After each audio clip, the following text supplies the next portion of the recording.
I, 28F, have been living on my own for the past 5 years, working hard to build a stable life for myself. My childhood wasn't easy, and I've had to overcome a lot to get where I am today. I grew up in a blended family that never really felt like a family to me. My parents divorced when I was 7. Dad moved to another state for work, and I only saw him during summers and holidays. Mom struggled as a single parent for a few years, working 2 jobs to keep us afloat. When I was 10, she met Marcus, 52M, at a community fundraiser. They hit it off immediately, and within a year, they were married. Marcus already had 2 kids from his previous marriage, Ethan, 30M, and Lily, 26F. Their mom had passed away when they were young, so they lived with Marcus full-time. I was excited at first, thinking I'd have a new dad and siblings. But things didn't turn out as I'd hoped. From the beginning, it was clear that Ethan was the golden child in Marcus's eyes. He was a star athlete in high school, always bringing home trophies and making Marcus beam with pride. Lily and I got along well, but she was quieter and often faded into the background. My mom tried to balance things out, but she often ended up siding with Marcus to keep the peace. I remember one Christmas when I was 14. I had asked for a laptop for school, while Ethan wanted the latest gaming console. Come Christmas morning, Ethan got his console, and I got a refurbished desktop computer that could barely run the software I needed for my classes. When I expressed my disappointment, Mom just said, "We'll upgrade it soon, honey," but that never happened. As we grew older, the preferential treatment became more apparent. Ethan got driving lessons and a car for his 16th birthday. When my 16th came around, I was told I could use Mom's old car if I needed it. For prom, Ethan got a designer tux and limo rental. I had to buy a second-hand dress and carpool with friends. The disparity was most evident when it came to college. Ethan got a full ride from our parents, including tuition, accommodation, and a generous monthly allowance. When it was my turn to go to college, I was told that the college fund had been depleted. I had to take out student loans and work part-time jobs to make ends meet. Despite the unfair treatment, I worked hard and graduated with honors.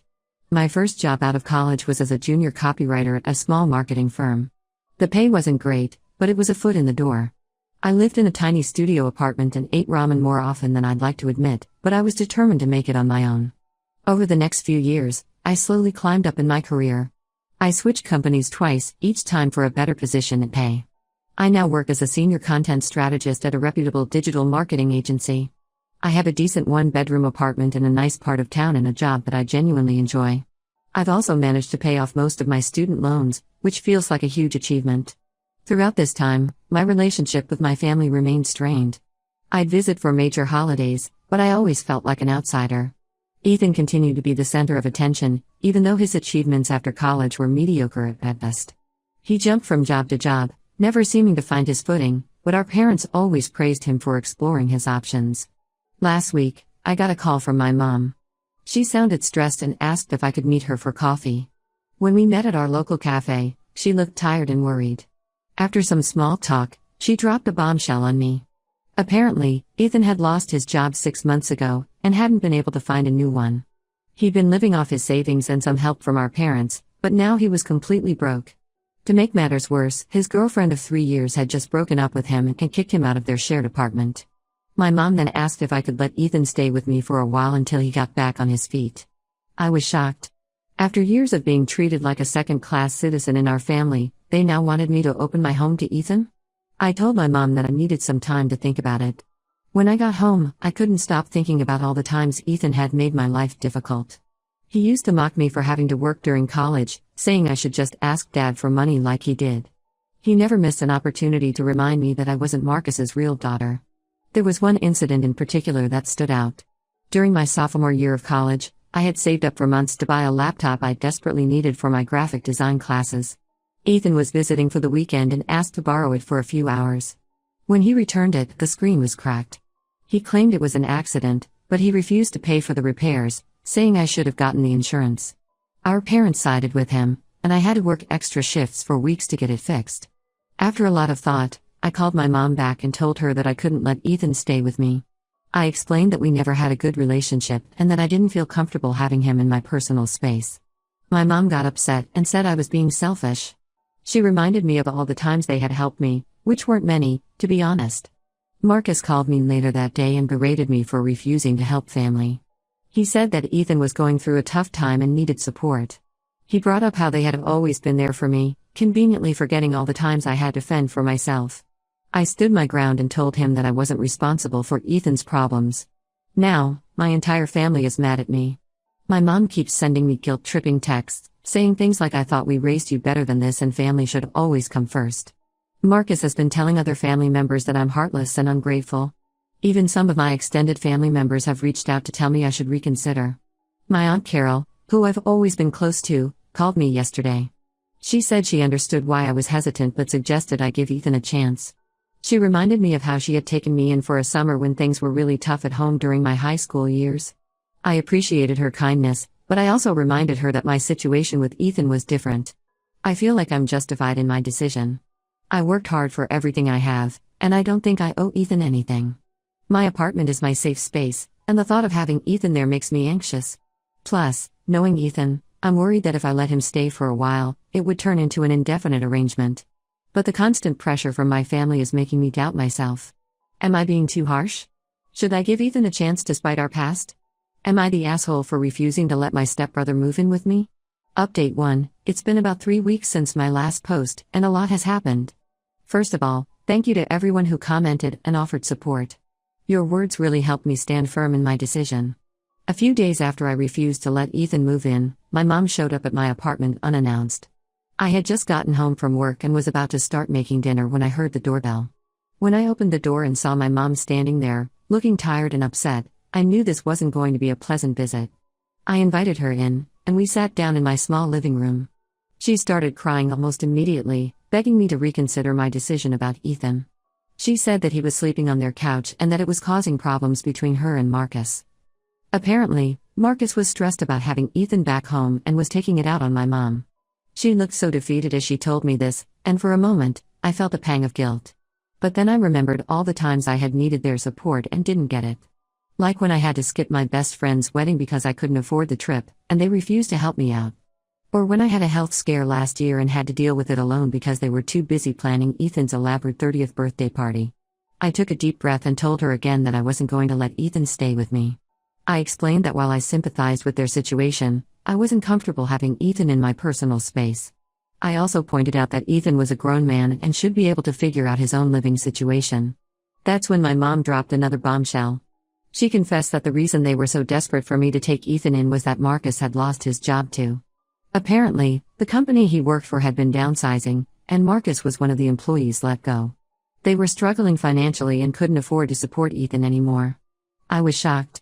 I asked my mom why they hadn't told me about Marcus losing his job before. She said they were embarrassed and didn't want me to worry. She'd also admitted that they had hoped Ethan would find a job quickly and move out, but that hadn't happened. I felt a mix of emotions, anger at being kept in the dark, sympathy for their situation, but also frustration that they still expected me to solve their problems. It was like being a teenager again, watching them bend over backwards to help Ethan while expecting me to just figure things out on my own. I told my mom that while I was sorry about their situation, it didn't change my decision. I suggested that Ethan could look for a roommate or a cheaper place to rent. I also recommended some job search websites and local employment agencies that might be able to help both Ethan and Marcus. I even offered to help Ethan update his resume if he wanted, thinking maybe this could be a way to help without having to let him move in. My mom left feeling dejected, but I felt like I had made the right choice. However, the drama didn't end there. A few days later, I got a call from Ethan himself. It was the first time we had spoken directly in years. The last time we had a real conversation was at our grandmother's funeral 2 years ago, and even then, it was just awkward small talk. Ethan started off by apologizing for how he had treated me in the past. He said he realized how unfair it had been and that he was truly sorry. He talked about how losing his job and going through a breakup had made him reevaluate his life. For a moment, I felt a glimmer of hope that maybe we could start to mend our relationship. But then Ethan's true colors showed. He said that since he had apologized, I should let him move in with me. He even had the audacity to say that I owed him for all the times he had protected me in high school, which never happened, by the way. When I refused again, he got angry and started yelling at me over the phone. He called me selfish and ungrateful, saying that I had always been jealous of him and that I was enjoying seeing him struggle. I hung up on him mid-rant.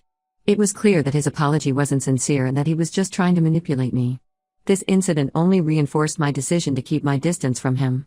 The family pressure has intensified since then. My Aunt Carol, who had initially been understanding, called me again to say that I should be more compassionate because family is family. My younger cousin messaged me on Facebook, saying I was being mean to Ethan and that I should remember all the good times we had growing up, which were few and far between, to be honest. Even my dad, who usually stays out of family drama, called me. He said that while he understood my position, he thought I should consider helping Ethan out, if not by letting him move in, then maybe by lending him some money. I was hurt that even my dad, who knew how I had struggled, was asking me to help Ethan. It seems like the whole family has taken sides, and most of them are not on mine. I've been getting passive-aggressive comments on my social media posts, and family members have been coincidentally running into me around town to talk about the situation. Despite all this, I'm staying firm in my decision. I've decided to take a break from social media and have limited contact with my family for now. It's not easy, but I know it's necessary for my mental health. I'm focusing on my work and my own life. I've started volunteering at a local animal shelter on weekends, which has been a great way to de-stress and meet new people outside of my family drama.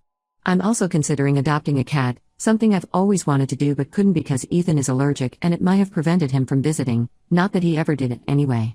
I'll update again if anything significant happens. Thanks again for all your support. It means a lot to know that there are people out there who understand and support my decision. Update 2. It's been about 2 months since my last update, and things have taken an unexpected turn. About 3 weeks ago, I ran into my stepsister, Lily, 26F, at a coffee shop. Lily is Marcus's daughter from his first marriage, but unlike Ethan, she and I always got along well. We weren't super close growing up, but we understood each other. She was often overlooked in favor of Ethan, much like me. Lily moved to another state for work a few years ago, so we hadn't seen each other in a while. When I saw her at the coffee shop, it was a pleasant surprise. We decided to catch up over coffee, and that's when I learned some shocking information. Lily told me that Ethan had been lying about his job situation. He hadn't lost his job 6 months ago as he claimed. In reality, he had quit his job almost a year ago because he thought he could make it big as a day trader. Apparently, he had attended some get-rich-quick seminar and was convinced he could make millions by trading stocks. Ethan had blown through his savings trying to get rich quick in the stock market. When he ran out of money, he started borrowing from our parents, telling them he was just going through a rough patch while job hunting. Lily found out because Ethan had tried to borrow money from her too, but she refused. I was furious when I heard this. All this time, my family had been pressuring me to help Ethan, and it turns out he had created this situation himself through his own poor decisions. I felt betrayed and manipulated. Lily also shared that she had tried to talk to our parents about Ethan's behavior, but they wouldn't listen. They kept making excuses for him, saying he was just going through a phase and would figure things out eventually. I decided to confront my parents with this information. I called them and asked if we could meet. When we did, I told them everything Lily had told me. To my surprise, they already knew most of it. They admitted that they had found out about Ethan's day trading fiasco a few weeks after I refused to let him stay with me. I asked them why they hadn't told me the truth. My mom broke down crying, saying they were ashamed. She said they had hoped Ethan would turn things around and they wouldn't have to tell anyone about his mistakes. Marcus, on the other hand, tried to defend Ethan, saying he was just trying to better himself and that his intentions were good. This led to a heated argument between us. I told them how hurt I was that they had lied to me and tried to manipulate me into taking care of Ethan. I pointed out how unfair it was that they always expected me to be the responsible one while enabling Ethan's bad behavior. I brought up all the times they had let me struggle on my own while bailing Ethan out of his problems.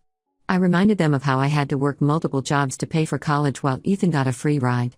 I talked about how I had to figure out how to afford my first apartment on my own while they helped Ethan with his rent whenever he was short.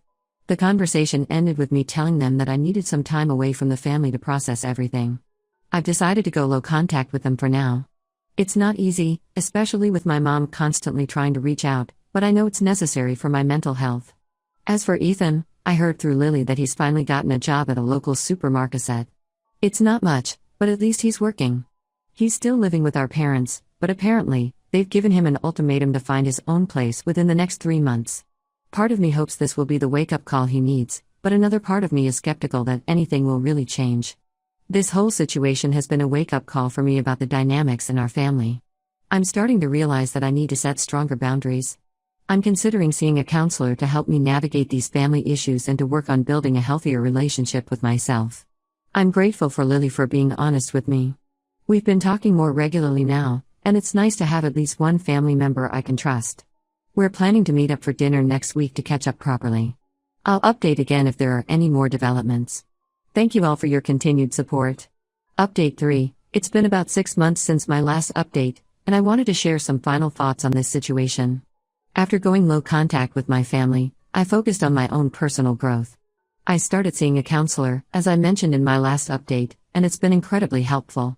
We've been working on setting healthy boundaries and dealing with the lingering effects of my childhood experiences.